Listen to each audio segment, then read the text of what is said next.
فلسفہ، ایک ہے اخلاق.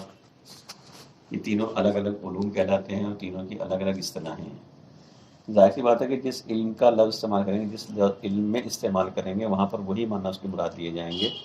اگر وہی معنی آپ دوسرے کا مراد لینے لگے تو وہ غلط ہو جائے گا.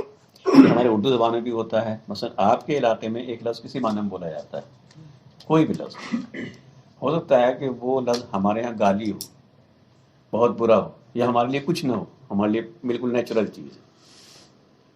مثلا ہمارے یہاں بڑے اطمینان سے کہتے ہیں حرامی، بہت حرامی آدمی. تو یہ حرامی جو ہے، اگر آپ فقہی اعتبار سے دیکھیں گے کیا مطلب ہوا؟ حرامی یعنی ناجائز اولاد. ناجائز اولاد اگر کسی کو کہہ دیں گے آپ، تو اس پہ سزا ہے، کوڑے برسائے جائیں گے اس کے اوپر. لیکن چونکہ ہمارے معاشرے میں حرامی یعنی بدمعاش، نالائق، نااہل، لہذا اس کے اوپر کوئی نہیں تھا. عربوں میں جو ہے حرامی آج کل کہتے ہیں چور. ہندوستانیوں کو کسی کو کہتے ہیں اللہ انت حرامی، یعنی آپ تم بہت چور ہو. تو اب جب حرامی بولا جائے گا، ہم اپنے معنی سمجھیں گے، وہ اپنے معنی سمجھے گا، وہ اپنے معنی سمجھے گا. ایک مثال دی جاتی ہے مولانا عسکری صاحب، فارسی میں دی جاتی ہے کہ لوگ جا رہے تھے اپنا، کسی نے کیا کھایا جائے، کسی نے کہا انگور کھائیں گے، کسی نے کہا عنب کھائیں گے، کسی نے کہا کہ کچھ گریپ کھائیں گے. جھگڑا کریں گے، یہ لائیں گے، نہیں لائیں گے. دکانیں پہنچے تو سب نے جا کے ایک ہی چیز کے اوپر ہاتھ رکھ دیا. اس لیے اس کو انگور بھی کہتے تھے، اس کو عنب بھی کہتے تھے، اس کو کہتے تھے. تو باحقیقت ایک ہے لیکن الفاظ الگ الگ ہیں. ایسی اصطلاح یہ سمجھنا سب سے پہلی شرط. ہمارے جو جھگڑے ہوتے ہیں، خلافات ہوتے ہیں، اس کی اہم وجہ یہ ہے کہ ہمارے یہاں الفاظ کو صحیح طریقے سے دیکھا نہیں جاتا. سب سے پہلے ضروری ہے کہ آپ کس علم میں استعمال کر رہے ہیں اور اس علم میں اس لفظ کے کیا معنی. تو نفس جو ہے وہ علم اخلاق میں استعمال ہوتا ہے. البتہ اس کی تعریف بھی ہوئی ہے، تعریف بھی کی گئی ہے اس کی، اور مذمت بھی کی گئی ہے. اگر آپ مذمت کے اعتبار سے دیکھیں تو انتہائی شدید الفاظ میں شدید اس کی مذمت کی گئی ہے کہ نفس بہت خراب چیز ہے، بہت ہی خراب چیز ہے، اس سے بری کوئی چیز نہیں ہے. پیغمبر کی حدیث ہے، معصوم کی حدیث ہے کہ آدھا عدوک نفس کلتی بین جنبیک، تمہارا سب سے بڑا دشمن وہ تمہارا نفس ہے جو تمہارے پہلو میں ہے. یہ بھی ایک حدیث ہے، یہ حدیث ہے باقاعدہ کہ تمہارا سب سے بڑا دشمن تمہارا نفس ہے جو تمہارے پہلو میں پایا جاتا ہے. اسی طریقے سے اس کے برخلاف تعریف میں بھی حدیثیں ہیں کہ ان النفس لجوہر ثمینہ، نفس جو ہے بہت بیش قیمت جوہر ہے، گوہر ہے، موتی ہے. تو ہم کیا طے کریں کہ نفس جو ہے وہ اچھی چیز ہے یا بری چیز ہے؟ اب آپ بتائیے کیا ہونا چاہیے. روایتیں دونوں کہہ رہی ہیں. تو واقعی نفس خراب چیز ہے یا نفس بری چیز ہے؟ تو نفس کے جو اصطلاح استعمال ہوتا ہے عام طور سے، وہ اخلاق میں عام طور سے استعمال، میں نہیں کہوں کہ ہر جگہ، عام طور سے جو استعمال ہوتا ہے وہ منفی معنی میں استعمال ہوتا ہے، نگیٹو معنی میں استعمال ہوتا ہے. نفس انہیں خراب چیز، اسے کہتے ہیں یہ نفس کا غلام ہے، نفس کی غلامی نہ کرو، اسیر نفس، ہوا و ہوس. تو اصل ہے خواہشات نفس جسے کہتے ہیں. خواہشات نفس کی پیروی جو ہے وہ صحیح نہیں ہے، وہ انسان کو برباد کر دیتی ہے، خراب کر دیتی ہے، بربادی کی طرف لے جاتی ہے. اس سے روکا گیا ہے. اگر انسان نفس کا اسیر ہو جائے تو وہ انتہائی بدتر انسان ہے. قرآن کہتا ہے کہ وہ جانور جیسے ہیں، اولئک کالانعام بل هم اضل، بلکہ جانوروں سے بھی بدتر ہیں. اور اگر انسان نفس کو اپنے قبضے میں کر لے، خواہشات پر غالب آ جائے، خواہشات کو اپنے کنٹرول میں لے لے، تو پھر وہ انسان جو ہے وہ ملائکہ سے بڑھ کر بھی ہو جاتا ہے، اس کی قدر و قیمت جو ہے وہ زیادہ ہو جاتی ہے. تو اللہ نے جو نفس انسان کو دیا تھا، یہ خواہشات ہیں، اور دونوں باتیں انسان میں پائی تھیں، عقل بھی اور خواہشات بھی. اس کے اعتبار سے تین قسمیں کی جاتی ہیں: نفس امارہ، نفس لوامہ، نفس مطمئنہ، اور بھی بیان کی جاتی ہیں، لیکن یہ علم اخلاق کی اصطلاح ہے. نفس امارہ یعنی وہ نفس کہ جو برائیوں کا حکم دینے والا ہے، برائی طرف لے جاتا ہے. کوئی بھی کرتا ہے، کیوں کوئی کام کرتا ہے، غلط کام کیوں کرتا ہے؟ دل چاہ رہا تھا، روک نہیں پائے، اپنے آپ کنٹرول نہیں کر پایا اپنے پاس. اپنے پر کوئی بھی کام ہو سکتا ہے، چوری ہو، جھوٹ ہو، غیبت ہو، یہ ہو، وہ ہو، جتنے بھی گناہ ہیں آپ سب کو دیکھ لیے، وہ اس لیے کہ ہم اپنے پر کنٹرول نہیں کر پائے. وہ یہ ہے نفس ہی لے جاتا ہے ہم کو برائیوں کی طرف. لیکن جہاں نفس اور اس کی برائی ہے کہ نفس امارہ ہے، اور جناب یوسف کا واقعہ پڑھیں تو وہاں کے اوپر بھی یہ زلیخا نے دعوت گناہ دی. جناب یوسف نے بچا لیا اپنے آپ کو، اور آلودہ نہیں کیا، گناہ میں نہیں پڑے. مگر یہ نہیں کہا کہ یہ میرا کمال تھا. فرمایا کہ وما ابرئ نفسی، میں اپنے آپ کو بری ذمہ قرار دیتا ہوں، اپنے نفس کو بری نہیں کہتا ہوں، ان النفس لامارۃ بالسوء، نفس تو برائیوں کا حکم دینے والا ہے، الا ما رحم ربی، مگر جس کے شامل حال رحمت پروردگار ہو جائے۔ اس کا مطلب یہ ہے کہ نفس امارہ، یہ بھی قرآن کی اصطلاح ہے، قرآن کا لفظ ہے کہ نفس جو ہے وہ برائیوں کی طرف امر کرنے والا، امارہ یعنی امر کرنے والا۔ ایک نفس نفس لوامہ ہوتا ہے، لوامہ یعنی ملامت کرنے والا۔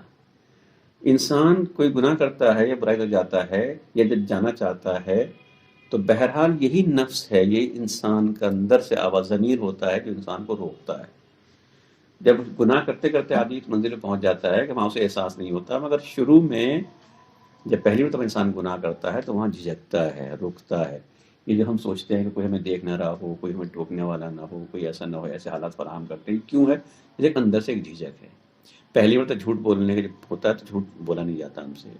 یا سگریٹ پینے کی مثال ہے، جب پہلی مرتبہ سگریٹ پیتے ہیں، سگریٹ کا دھواں برا لگتا ہے، پینا دور کی بات ہے، ساتھی کہتے ہیں ہاں پیو کچھ نہیں ہے، ارے نہیں کچھ نہیں ہو جائے ٹھیک ہے، ہم سے پیا نہیں جاتا ہے، پینے ایک کش لیتے ہیں فوراً جب الٹی ہونے لگتی ہے، بدبو آتی ہے، ہم سے برداشت نہیں ہوتا ہے، مگر پھر دھیرے دھیرے کیا ہوتا ہے کہ اس کے بغیر بسر نہیں ہوتی ہے۔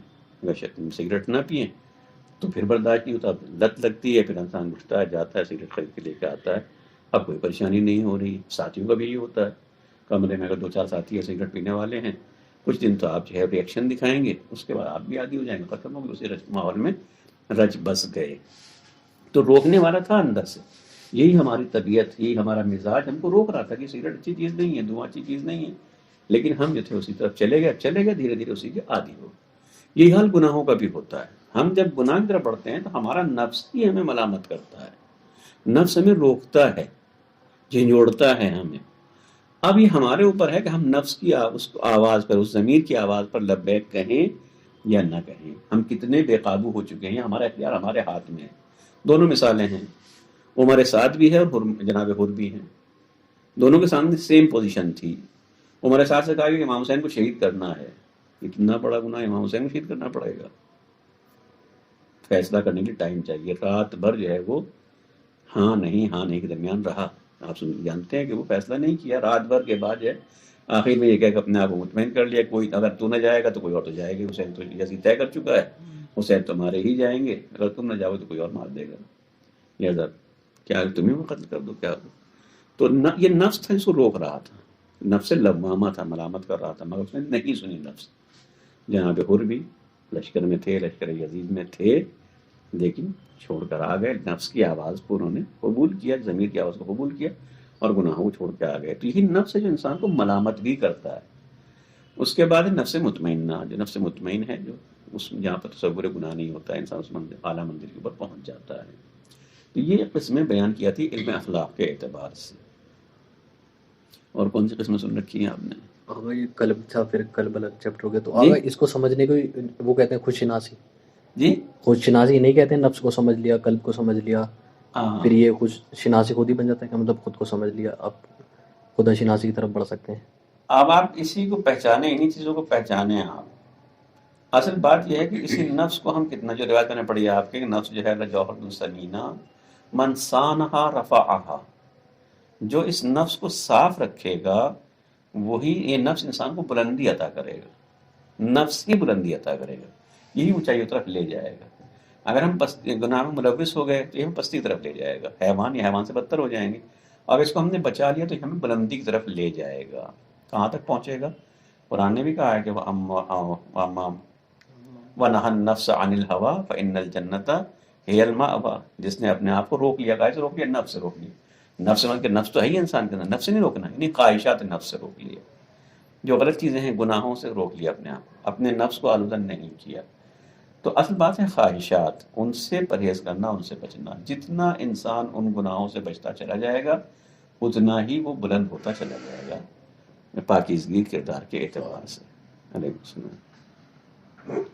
یہ بھی دیکھنا پڑے گا کہ ہم جو گناہوں سے بچتے ہیں، سناؤ آئیے، یہ بھی دیکھنا پڑے گا کہ ہم جو گناہوں سے بچتے ہیں وہ کس لیے بچتے ہیں؟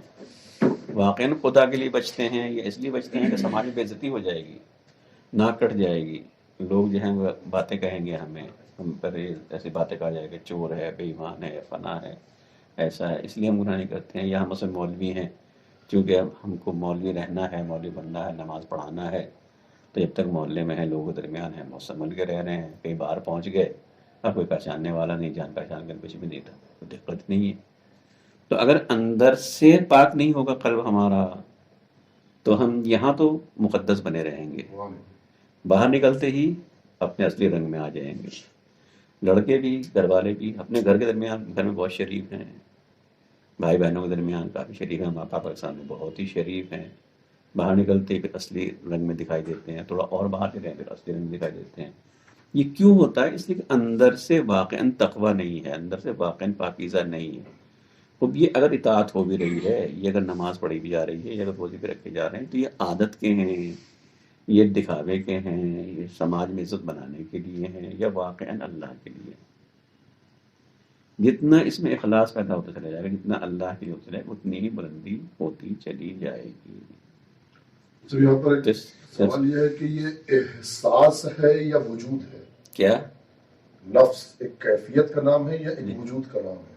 مثلا ہم روح کو ایک وجود کہتے ہیں، جی جی جسم کو ایک وجود کہتے ہیں، لیکن خواہشات کو ایک کیفیت کہتے ہیں، جی جی ایک طلب کو خواہشات جی کہتے ہیں. چلو، تو نفس جو ہم یہ ڈیفینیٹ کر رہے ہیں یہ تو یہاں پر، اس علم اخلاق کی گفتگو ہے، ہاں یہ علم اخلاق کی گفتگو ہے. نہیں، اس میں اب ہم یہ جو ڈیفینیٹ کر رہے ہیں، اس ڈیفینیٹ کرنے میں نفس کو ہم کیا بتا رہے ہیں؟ وجود بتا رہے ہیں یا کیفیت یہ تو بتا رہے ہیں؟ کیفیت ہے، کیفیت بتا رہے ہیں یہاں پر. کیفیت ہے. اور یہاں ہم نفس کو کیفیت اخلاق جو ہے وہ صفت کا نام ہے، اخلاقیات جو ہے وہ صفات کا نام تو ہے. بابا یہ نفس بدلتے رہتا ہے؟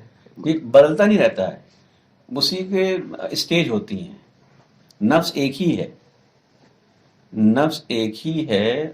اب یہ ہے کہ کس منزل میں ہے، حیوان کی منزل میں ہے، انسان کی منزل میں ہے، یا فرشتوں کی منزل میں پہنچ گیا، اس سے بھی آگے پہنچ گیا ہے.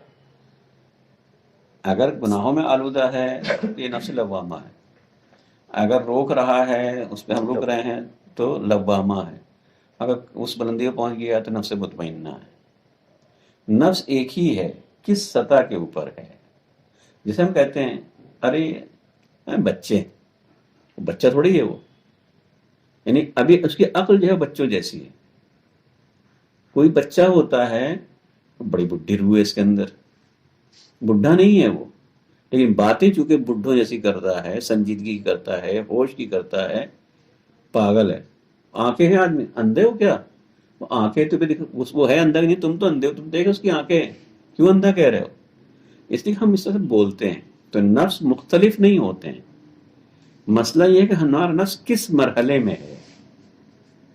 آیا ہم نفس کے اسیر ہیں یا نفس کے اوپر ہمارا غلبہ ہے، ہمارا کنٹرول ہے.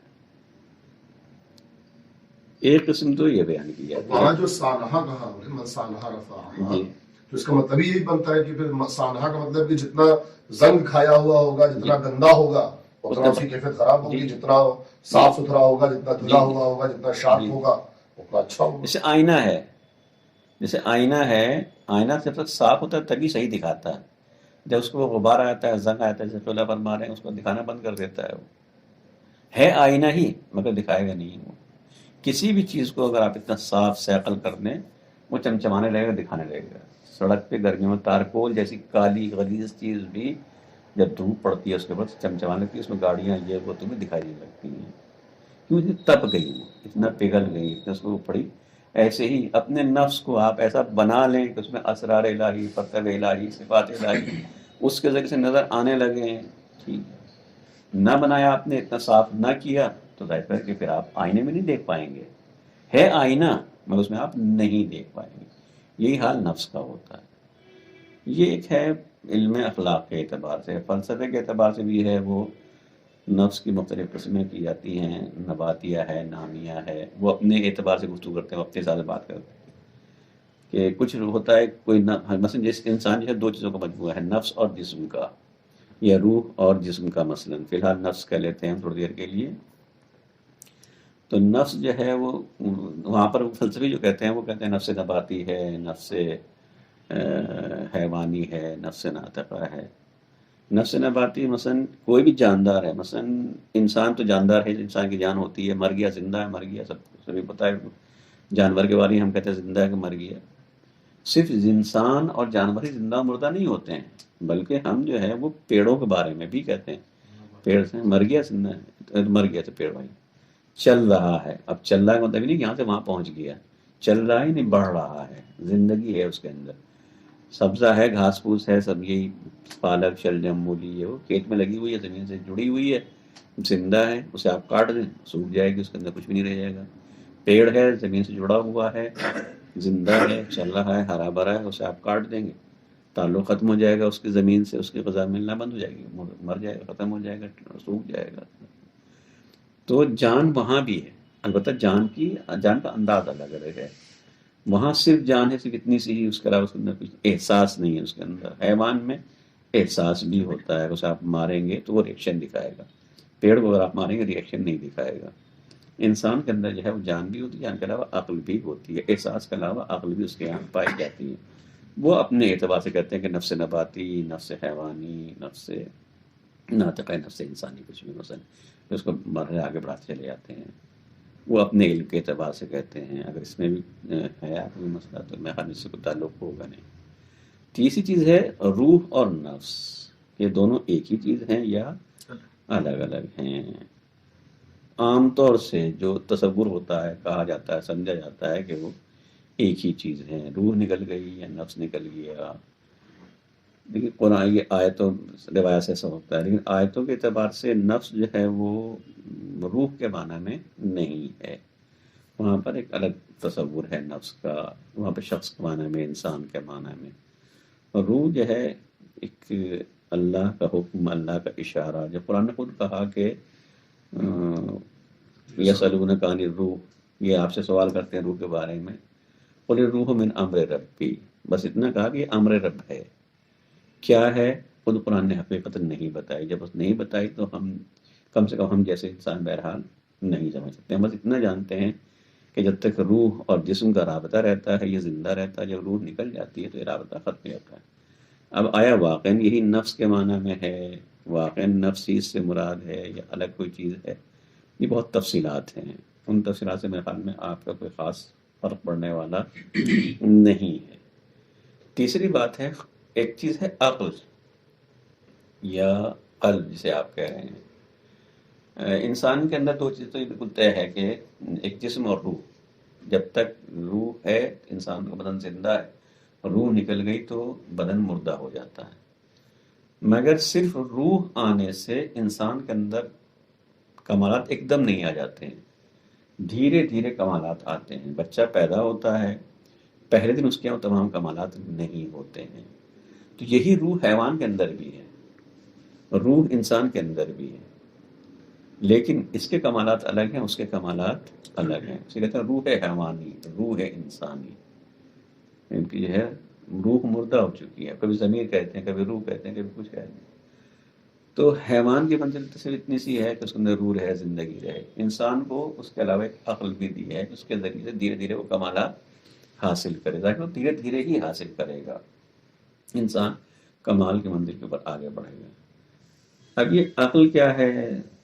اچھائی برائی کی تمیز، ایک ایسی صلاحیت، ایک ایسی چیز جس سے آپ دو چیزوں کو، اچھائی کو، برائی کو، حق و باطل کو، نور، جو بھی کہہ لیجیے آپ، جتنے بھی الفاظ اس قسم کے لے آئیے، ان دونوں کو الگ الگ کرنے کی ایک صلاحیت دی ہے اللہ نے. عقل کا مطلب جو ہے وہ بھیجا نہیں ہے ہمارے. ہم سمجھتے ہیں کہ ہمارے دماغ جو ہے اس کا دماغ بہت تیز ہے، دماغ بہت بڑا ہے اس کا، یا وہاں کچھ اور ہوتا ہے. نہیں، یہ ایک صلاحیت ہے. صلاحیت جو ہے وہ کہیں مادی نہیں ہوتی. کوئی فلاں کی صلاحیت ہے، فلاں کے بولنے کی صلاحیت ہے، فلاں کے کھیلنے کی صلاحیت ہے، فلاں کے دوڑنے کی صلاحیت ہے، کمپیوٹر کی صلاحیت، جو بھی صلاحیت جو ہے کوئی مادی چیز، میٹرسٹک نہیں ہوتی ہے، مادی چیز نہیں ہوتی ہے، بلکہ غیر مادی چیز ہے. تو عقل بھی ایسی ایک قوت ہے، ایک طاقت ہے، ایک صلاحیت ہے انسان کے اندر جو حق و باطل کو تمیز دینے کی ہوتی ہے. اور انسان اسی عقل سے کام لے، حق کو پہچانے، باطل سے دوری اختیار کرے، غلط سے دوری اختیار کرے اور صحیح بات کی طرف آئے. اب یہ عقل کیا ہے، کہاں پر ہے؟ کبھی کبھی جو ہے وہ عقل کے بجائے قلب کا لفظ بھی استعمال ہوتا ہے. ہم یہ بولتے ہیں کہاں سے فیصلہ کرتے ہیں؟ اب کسی سے پوچھا فیصلہ کہاں سے کرتے ہو؟ ہماری عقل نے کہا. ہماری عقل ماننے کو تیار ہی نہیں ہے. ٹھیک ہے، یعنی عام طور سے ہم یہ کہتے ہیں کہ ہماری عقل ماننے کو تیار نہیں ہے. لیکن کبھی کبھی ایسا ہوتا ہے کہ جہاں عقل تو دل نہیں مانتا. یہ دل نہیں مان کہ دل تھوڑی فیصلہ لیتا ہے ہمارا، دل ہمارا فیصلہ نہیں لیتا ہے، مگر ہم کہتے ہیں جی قبلہ السلام علیکم جی میں یہی ہوں، تصدیق صاحب کمرے میں بیٹھا ہوں اوپر. ارے نہیں کوئی تکلف نہ کیجیے آپ، کوئی زحمت نہیں. یہ کچھ دوست آ گئے تھے، احباب آ گئے تھے، یہاں بیٹھ گئے تھے اوپر. جی شکریہ آپ کو، آپ کو شکر. جی جی ابھی نہیں آئے، وہ آئے تو ان شاء اللہ آتے ہیں، دیکھتے ہیں پھر ان شاء اللہ. ٹھیک ٹھیک، خدا خدا. نہیں مقداد صاحب. اچھا ایسے بس پوچھ رہا تھا. جی تو یہ قلب ہے. کبھی کبھی تقریباً وہی معنی یا وہی مراد جو عقل سے ہوتی ہے، تقریباً وہی چیز مراد لی جاتی ہے، یعنی وہ مرکز، وہ جگہ کہ جہاں سے آپ حق باطل کی پہچان کر سکیں، صحیح غلط کو طے کر سکیں. وہی عقل بھی کہتی ہے، وہی قلب بھی کہتا ہے، وہی اصل روح بھی کہتی ہے، وہی نفس کہتا ہے. کہتا ہے. اب الگ الگ تھوڑا تھوڑا سا کچھ رہتے ہیں، ایک اصطلاح بولی جاتی ہے، کچھ الفاظ ایسے ہوتے ہیں کہ جب ان کو الگ الگ ایک ساتھ استعمال کریں تو ان کے معنی الگ الگ ہوتے ہیں، اور اگر الگ الگ استعمال کریں تو سب کچھ اس سے مراد ہوتا ہے. جیسے فقیر و مسکین ہے. فقیر و مسکین کیا ہے؟ وہی فقیر ہے، وہی مسکین ہے. فقیر یعنی غریب ہو، مسکین کیا مطلب؟ غریب ہو. لیکن جب الگ الگ بولتے ہیں تو الگ الگ معنی سے ہوتے ہیں. ایک ساتھ بولتے ہیں تو الگ الگ ہو جاتے ہیں. اگر اس طریقے سے عقل ہے، قلب بھی اسی طریقے سے ہے. بعض روایتوں میں یا خود قرآن کریم میں بھی ہم نے آپ کے قلب پر نازل کیا، یا آپ سے یہ کہا ہم نے انسان کے دل میں دو قلب نہیں رکھے ہیں کہ ایک سے کسی کی محبت ہو، ایک میں کسی کی محبت ہو، یا ایک سے کچھ طے کرے آدمی، ایک سے کچھ طے کرے. عقل بھی ایک ہے، قلب بھی ایک ہی ہے. یہ تقریباً ہم معنی الفاظ ہیں. اب اسی قلب کے بارے میں بھی ہے کہ قلب جتنا پاک و پاکیزہ ہوگا، اتنا نورانی ہوگا. یہ سب عبارتیں ہیں جو کہ روایات کے اندر اس قسم کی باتیں ہوئی ہیں. اصل چیز یہ ہے کہ ہم اپنے نفس کو، اپنے قلب کو یا اپنی عقل کو کتنا پاک رکھتے ہیں، کتنا پاکیزہ رکھتے ہیں. جتنا ہم اس پہ کام کریں گے، جتنا اس کو پاکیزہ رکھیں گے، اتنا ہی ہم کامیاب ہوں گے، اتنا ہی ہم خدا کی طرف بڑھیں گے. سچ بات یہ ہے کہ ابھی ہم اپنی بات کر رہا ہوں میں، کہ جو کچھ بھی کرتے ہیں، کر رہے ہیں، سمجھتے تو ہیں کہ اللہ کے لیے کر رہے ہیں، مگر اللہ کے لیے نہیں کرتے ہیں اپنے مطلب اپنے فائدے کے لیے ہی. سچ بات یہ ہے. آپ اپنے کو بہلا لیتے ہیں، کہہ لیتے ہیں کہ ہاں اللہ کے لیے کر رہے ہیں، مگر سچ بات یہ ہے کہ اللہ کے لیے نہیں کرتے ہیں، اپنے فائدے کے لیے کرتے ہیں. مثلا یہ اعمال ہیں، یہی دعائیں ہیں، یہی تعقیبات ہیں، یہی تسبیح ہیں. ایسے کون چکر میں پڑے کیا ہے؟ یہ وظیفہ اگر پڑھو تو نوکری پکی. اچھا کل سے ہی وظیفہ شروع ہو جائے گا. تو یہ کس کے لیے پڑھ رہے ہیں؟ یہ ذکر خدا کر رہے ہیں واقعا، یا پیسے کے لیے کر رہے ہیں، نوکری کے لیے کر رہے ہیں؟ تو ایک سوال یہ پر اگر یہ معذرت کا کلام کہ جہاں پر ہم احادیث بیان کرتے ہیں، ہم مثال طور پر وظیفہ پڑھ رہے ہیں اور اس وظیفے میں ہم کو جو ہے وہ ایک حدیث ملتی ہے، یا مثال کوئی عالم بیان کرتا ہے، مثال طور پر سورہ واقعہ ہے، مثال سورہ واقعہ پڑھنے سے بعد از عشاء جو ہے پڑھنا چاہیے. کہیں میں نے پڑھا، میں نے شروع کر دیا، بعد عشاء پڑھا، پھر کسی صاحب کو سنا کو بیان فرما رہے کہ سورہ واقعہ پڑھنے سے روزی میں اضافہ ہوتا ہے، سورہ واقعہ پڑھنے والا محتاج، مثال کے طور پر. اب تو یہ طبیعی چیز ہے کہ جب میں سورہ واقعہ پڑھوں گا تو بہرحال کہیں نہ کہیں میری روزی میرے دماغ میں گھوم رہی. نہیں یہ تو روزی کی بات ہے، افبٹ ہے نا، یہ تو روزی کی بات ہے، یہ تو روزی کی بات ہے. اس سے آگے بڑھ کے جنت جہنم ہے. ہاں وہ کہیں نہ کہیں کچھ تو ابھی تو اگر ہم بہت اونچے ہو جائیں تو اس لیے ہوتا ہے کہ جنت مل جائے، جہنم مل جائے. مگر مولا متقین کہتے ہیں کہ نہ جنت کے لیے عبادت کی ہے، نہ جہنم کے خوف سے عبادت کی ہے. اصل یہ کہ وہاں پہنچے انسان خدا کے لیے ہو. ابھی تو ہم جو کچھ کر رہے ہیں وہ جنت کے لیے کر رہے ہیں.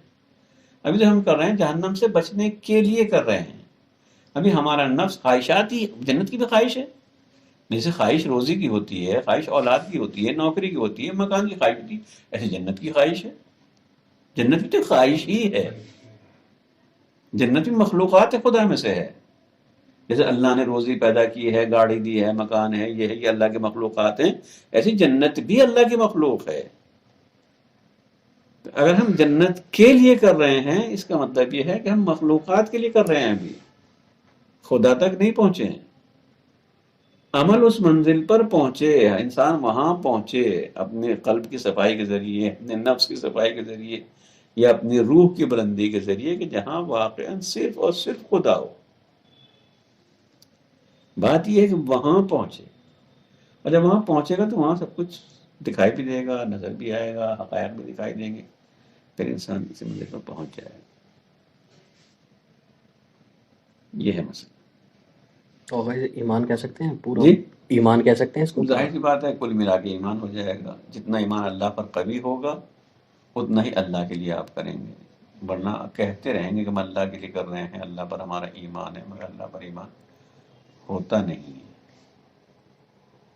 ایمان کے بھی درجے ہیں، اسی لیے تقوی کے درجے ہیں، ایمان کے درجے ہیں، نیکی کے درجے ہیں، تو ایمان کے بھی درجے ہیں. اصل جو کی پوائنٹ ہے یا نقطہ ہے، اصل وہ یہ کہ ہم اپنی خواہشات کے اوپر، اپنے نفس پر ہمارا کتنا کنٹرول ہے، کہاں تک ہے. سنتے ہیں ہم اسے اپنی زندگی میں نام سے کہا جاتا، سیدھی سی بات ہے، نہ اپلائی کرتے کہ ہمیں بھی وہاں تک پہنچنا چاہیے. مولا کائنات امر کے سینے پہ سوار ہیں، نہ کوئی جان رہا ہے، نہ کوئی دیکھ رہا ہے، نہ کسی کو پتہ ہے، نہ کچھ اترا ہے وہاں سینے کے اوپر سے. کیوں اترا ہے؟ اگر وہ قتل کر دیتے کس کو پتہ چلتا؟ گستاخی کی تھی اس نے، بے ادبی کی تھی، کسی کو تو نہیں پتا تھا. وہاں تو کوئی دور بھی نہیں لگی تھی، وہاں تو کوئی کیمرہ نہیں لگا ہوا تھا، کسی کو نہیں پتا کیا ہوا، مگر اتر آئے. تو کیوں اتر کے آ گئے؟ اس لیے کہ اتنا سا بھی نفس شامل نہیں کرنا چاہتے تھے. ہم بھی اس منزل پر ہوں یا کوئی بندہ، اب یہ واقعات اس لیے ہیں کہ خالی ہم سنتے رہے ہیں سبحان اللہ کیا کہنا مولا کا ہمارے، وہ مولا کا تو واقعاً کیا کہنا، اس میں کوئی شبہ نہیں ہے. ہم کیا، ہم کہاں. اب یہ کہ یہاں تک پہنچیں گے کیسے مجھے خود نہیں پتا ہے. اس لیے کہ جب ہم نہیں پہنچے تو ہم آپ سے کیسے کہہ دیں کہ بھائی آپ ایسے جا سکتے. ہم کا سنا ہے بزرگوں سے، معصومین کے واقعات، ان کے افواہ ہدایت ادھر ہی کی ہیں، وہی انہیں کے ارشادات ہیں. اصول ہے اخلاق کا یا کسی چیز، کہ آپ جس چیز سے مبتلا ہیں اس کی ضد کو اپنائیے، آپ اس کی اتنی شدت سے مخالفت کیجیے، آپ تب جا کے اسے چھوڑ پائیں گے اور نیکی کی طرف آ سکیں گے. آپ ڈرپوک ہیں تو آدمی ہے بے خوفی کا مظاہرہ کرے، کنجوس ہے سخاوت کرے. ایک دن جو ہے وہ نارمل اس پہ اعتدال کے اوپر آ جائے گا، تبھی ہو پائے گا، اس کے بغیر نہیں ہو سکتا. ایسے ہی ہر چیز کی ایک ضد کو اختیار کرنا چاہیے. اور جب آدمی نفس کی مخالفت کرنے کے لیے طے کر لے کہ ہم نفس کی مخالفت کریں گے تو پھر اس سے مرتبہ بھی ملے گا. واقعہ ہے کہ تائید کریں گے شاید کہ ایک شخص تھا امام صادق کے زمانے میں، سنا ہوگا آپ نے، بہت سے لوگ ایسے ہوتے ہیں دیکھ کے بتاتے ہیں ان کے دل میں کیا ہے، کیا گزر رہی ہے، کیا سوچ رہے ہیں، کیا خیالات ہیں، کیسے لوگ. آج بھی ایسے ہیں، ہمارے علماء ہیں. جی آپ جو یہ بتا رہے چھٹے امام کا واقعہ، وہ یہ رشیا تھا، جی جی مذہب پہ نہیں تھا، مسلمان بھی نہیں تھا، جی جی پھر بھی وہ اس درجات پر کیسے پہنچا؟ ہاں اور اس درجات پر پہنچنے کے لیے ہمیں کیا کرنا چاہیے؟ تو وہی تو بتا رہے ہیں آپ کو. تو وہ دیکھ کے بتا دیا کرتا تھا کہ دل میں کیا ہے، کیسے. لوگوں نے امام سے کہا کہ ایسا ایسا ہے، امام بھی گئے ملاقات کے لیے سے. ٹھیک ہے، صحیح کہہ رہا ہے، پہنچ سکتا ہے آدمی یہاں تک. تو امام نے پوچھا تم پہنچے کیسے یہاں تک؟ خدا کو نہیں مانتا تھا، مسلمان نہیں تھا، جیسا کہ آپ شیعہ نہیں تھا، مسلمان نہیں تھا، خدا کو نہیں مانتا تھا. کہا پہنچے کیسے؟ کہا میں جو میرا نفس کہتا ہے اس کی مخالفت کرتا ہوں، اس کو الٹا کرتا ہوں. امام کا بات صحیح ہے، جو کہتا ہے نفس تمہارا کہتا ہے اس کی مخالفت کرتے ہیں. یہ بتاؤ کہ تمہارا نفس کیا کہہ رہا ہے، خدا کو مانو کہ نہ مانو؟ خدا کو مانو یا نہ مانو، تمہارا نفس کیا کہہ رہا ہے؟ اس نے کہا کہ نہیں، تمہارا تو اس کلیہ ہے کہ جو نفس کہتا ہے اس کو الٹا کرتے ہو. پھنس گیا، کوئی راستہ نہیں بچنے کا. جی اپنے ہی اصول سے، اپنے ہی چھری سے ذبح ہو گیا بیچارہ. مسلمان ہو گیا، ایمان لے آیا، مان لیا. تو امام نے یہ نہیں کہا کہ یہ چیز حاصل نہیں ہو سکتی ہے.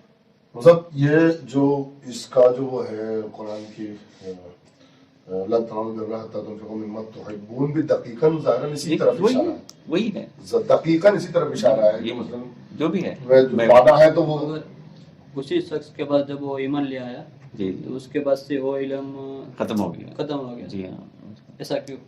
اسی لیے نا کہ ہم سن لیتے ہیں واقعہ اس کا بھی تو امام سے اس کا وہ صلاحیت چلی گئی. اس کی جب تک مسلمان نہیں تھا، جب تک ایسا تھا کہ آدمی کا چہرہ دیکھ کے نظر پڑتے ہی بتا دیا کرتا ہے کہ دل میں کیا ہے، کیا سوچ رہا ہے، کیا کہہ رہا ہے. جب ایمان لیا تو یہ صلاحیت ختم ہو گئی. تو لوگوں کو تعجب ہوا کہ جب تک اللہ کو نہیں مانتا تھا تب تک بڑا اونچا تھا، اللہ کو ماننے لگا تو بجائے درجہ بڑھنے کے درجہ گھٹ گیا. تو لوگوں نے امام سے کہا کہ فرزند رسول یہ کیا ہوا، درجہ بجائے بلند ہونے کے اور نیچے ہو گیا. امام نے فرمایا کہ جو بھی نیکی کرتا ہے اللہ اس کا اجر دیتا ضرور ہے. جو مومن نہیں ہوتا اس کا اجر اسی دنیا میں دے دیتا ہے، جو مومن ہوتا ہے اس کا اجر آخرت میں ملتا ہے. تو جب تک اس نے ایمان نہیں لایا تھا تو بہر نیکی تھی، اپنے نفس کی مخالفت کر رہا تھا، خواہشات نفس کو ٹھکرا رہا تھا. تو اس وقت تک اللہ اسے یہی انعام دے رہا تھا.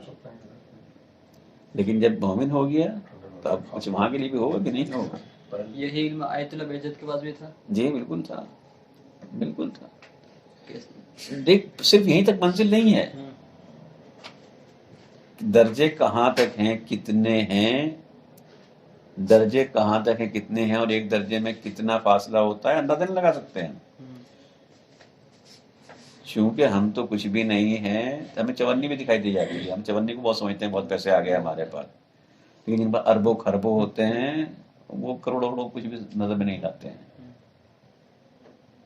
ایمان کے 10 درجے پر جناب سلمان، 9 درجے پر جناب ابو ذر، اتنے ان کے بارے میں روایت ہے کہ اگر ابو ذر کو معلوم ہو جائے کہ سلمان کے دل میں کیا ہے تو ان کو قتل کر دیں.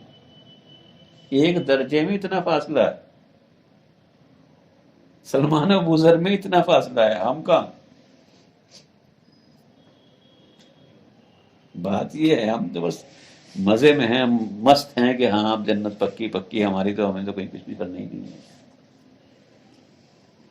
جنت کے لیے کہیں میں نے کسی صاحب سے سنا تھا کہ وہ جنت جو ہے ایم ایس پی ہے. اس میں ہاں جنت اپنی زبان میں کہتے تھے جنت، مجھے بہت پسند آیا. میں کہا جنت ایم ایس پی ہے، جی ایم آر پی تو اور بیلا ہی ہے. اور آپ سمجھتے ہیں اس کا مطلب ایم ایس پی ہوتا ہے منیمم سیکریفائس. جی کہ وہ مولا علی کا جملہ ہے نجر باغ میں کہ تمہارے نفس کی سب سے کم قیمت بہشت ہے اور اس سے کم میں خود کو مت بیچنا. فلا تبیعوا الا بغیرہ، سوائے جنت کے علاوہ اس سے کم میں مت بیچنا. تو میکسیمم ریٹیل پرائس جو ہے وہ قرب بیلا ہی ہے. تو بہرحال قرب میں کہاں سے کہاں تک، قرب پر بھی ایک منزلت ہے ادنو منی تک، کہاں تک. قرب کا بھی ایک لمبا چوڑا مرحلہ ہے. اسلام میں تو ہر بات بتائی گئی ہے، تو مگر اس بارے میں کوئی روشنی نہیں ہے. جی اسلام میں ہر علم کے بارے میں کہا جاتا ہے کہ ہر علم کا جی جی جی جی تو پھر اس علم کے بارے میں نالج کیوں نہیں ہے؟ کچھ نالج جو ہے وہ پریکٹیکل سے حاصل ہوتی ہے، سب کچھ تھیوری نہیں ہوتی. البتہ علم میں اگر وہ ایک مرحلہ ہے کہ اسلام میں ہر علم نہیں بتایا جاتا. نہیں اسلام نے ایک دم اعلان کیا ہے کہ علم نافع اور غیر نافع میں آپ کے لیے نافع چاہیے، اور علم الانصاب کے لیے منع کیا ہے، علم الابدان کی طرف ڈھکیلا ہے کہ جاؤ پڑھو. ہر چیز ٹھیک اس فرما رہے ہیں قبلہ کہ علم ہے، علم مفید علم ہونا چاہیے اور ایسی علم حاصل کرنا چاہیے مفید ہو. لیکن بات یہ ہے کہ صرف تھیوری سے علم حاصل نہیں ہوتا ہے، تھیوری کا پریکٹیکل بھی چاہیے ہوتا ہے. اسی لیے علم حاصل کرنے کے لیے یہ نہیں کہا کہ پڑھو. اسلام نے، قرآن نے علم کا ذریعہ یہ نہیں کہا کہ رٹا لگاؤ، پڑھو بیٹھ کے، کتابوں میں کھوئے رہو، کتاب کے کیڑے بنے رہو، بلکہ یہ بھی کہا کہ وَمَن يَتَّقِ اللَّهَ إِن تَتَّقُوا اللَّهَ اتقوا اللَّهَ وَيُعَلِّمُكُمُ اللَّهُ، تقوی اختیار کرو اللہ تمہیں علم عطا کر دے گا. وَمَن يَتَّقِ اللَّهَ يَجْعَل لَّهُ فُرْقَانًا، جو متقی ہوگا، جو تقوی اختیار کرے گا، اللہ اسے تمیز، یہ صلاحیت دے گا حق و باطل میں تمیز کرنے کی. تو جو چیز پڑھ کے حاصل ہوگی یا ہوتی ہے وہاں ویسے ہی حاصل ہو سکتی ہے بشرطے کہ آپ کے پاس ہمارے پاس تک ہوا. ہم چاہتے ہیں سارا کتاب میں مل جائے، سارا کتاب سے نہیں ملنے والا، اس کے ساتھ محنت بھی چاہیے، اس کے ساتھ عمل بھی چاہیے. جیسے کہ شہد ہے جی اور کلونجی ہر بیماری کے لیے شفا ہے، مگر کب کہاں کیسے کتنا دینا ہے جی یہ نالج ہمارے پاس نہیں ہے. ہاں نہیں ہے تو کیا ہو، نہیں، آپ تو حاصل کرنا اس چاہیں کے حاصل لیے کر لیں گے. ہمیں کیا کرنا چاہیے؟ پڑھیے جیسے کہ آپ. انسان آج کی تاریخ میں آپ ہر انسان تبصرہ بیمار ہے، تبصرہ آپ پریشان محنت ہے. کیجئے، آپ تحقیق کیجئے، آپ جستجو کیجئے، آپ تجربے کر کے دیکھیے، ہو جائے گا. پرانے حکیموں کی کتابوں پڑھیے، اس کے بعد جو ہے نسخے دیکھیے. نسخہ دیکھیے، اس کے بعد اس کو تجربہ کیجیے، ایک چیز سمجھ میں آئے گی. بات چونکہ نفس کی چل رہی تھی، آپ اس اعتبار سے بول رہے تھے آپ سے. آپ اگر ان کی بات کرتے تو اس کے طریقے بھی ہیں.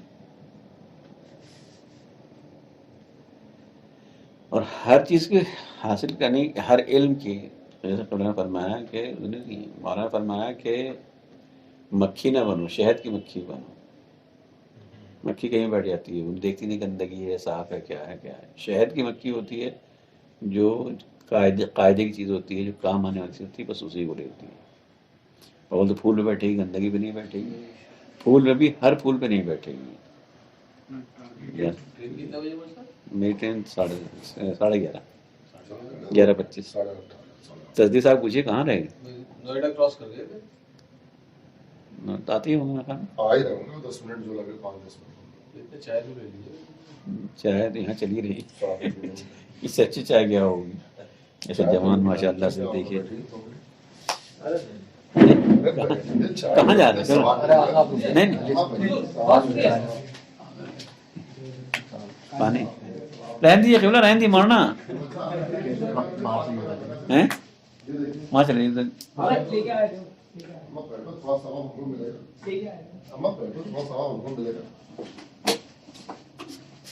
کچھ کرنا تھوڑا، خالی پانی گرم کرنا.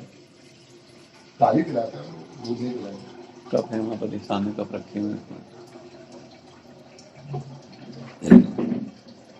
اور یہ بھی طے ہے کہ جوانی میں جو کر لیں گے وہ کر لیں گے، حاصل ہو جائے گا. اس کے بعد پھر جتنا زیادہ عمر بڑھتی رہے گی ویسے ویسے مشکل ہوتا جائے گا. یہ تو نہیں کہ مایوسی ہے. ایک آخری سوال، جیسے یہ شہد میں نے کہا اور کلونجی، اس کا علم سیکھنے کے لیے کہاں سے اسٹارٹنگ کروں؟ کتابیں پڑھیے تو کتابیں مل جائے. کون سی کتاب؟ اب مجھے نہیں پتا کہ طب کی کتابیں پڑھیے آپ. طب رضا کے طب جعفر؟ مجھے نہیں پتا کہ اس میں ہے یا نہیں ہے. بات یہ ہے، پھر والی بات آ گئی کہ ائمہ جو آئے تھے وہ کس لیے آئے تھے؟ انبیاء کس لیے آئے تھے؟ وہ کلونجی شہد کا فائدہ بتانے آئے تھے یا ہمیں جنت میں لے جانے کے لیے، ہمیں قرب خدا کے لیے آئے تھے؟ اگر جب انسان تندرست ہوگا، صحت مند ہوگا، تبھی تو. صحت کا مطلب کیا ہے؟ صحت کا معنی کیا ہے؟ جسمانی روحانی دونوں ہیں. جی جسمانی اور روحانی دونوں ہیں. اگر روحانی آپ ہوں گے تو جسم بھی صحیح رہے گا آپ کا. میں تو جی میں نہیں رہ سکتا. نہیں، اب میں اپنی بات کرتا ہوں، دوسرے کی ہو سکتا ہے، ہو سکتا ہے کوئی ہو، لیکن حقیقت یہ ہے جو سائنس بھی آج کو مانتی ہے کہ جتنا جسم آپ کی روح مضبوط ہوگی اتنا ہی آپ کا بدن بھی مضبوط ہوگا. اگر پھر وہ تھوڑا سا پڑھنا پڑے گا، نالج حاصل کرنا پڑے گی، گہرائیوں میں جانا پڑے گا کہ صحت کسے کہتے ہیں، صحت کا مطلب کیا ہے. آدمی موٹا تگڑا تازہ ہو گیا ہوتا ہے، پتلا دبلا ہو کے بھی صحت مند ہو سکتا ہے. تو یہ اصل پہلے سے میں اس پہ غور کرنا چاہیے کہ اسلام ہے، قرآن ہے، اہل بیت ہیں، انبیاء ہیں، یہ کس لیے آئے تھے؟ یہ ہماری دنیا بنانے کے لیے آئے تھے، ہماری آخرت بنانے کے لیے آئے تھے. پھر ہمیں اس کے ساتھ توقع بھی رکھنا چاہیے، اس کے ساتھ دیکھنا چاہیے، اسی اینگل سے ہم کو دیکھنا چاہیے. ہماری پریشانی یہ ہے کہ ہم دین بھی اس لیے چاہتے ہیں کہ ہماری دنیا بن جائے اس سے، جو میں نے پہلے کہا تھا. آپ کی بات نہیں کر رہا ہوں، جنرل بات یہی ہے، میں اپنی بات کر رہا ہوں، اپنی بات بھی کر رہا ہوں.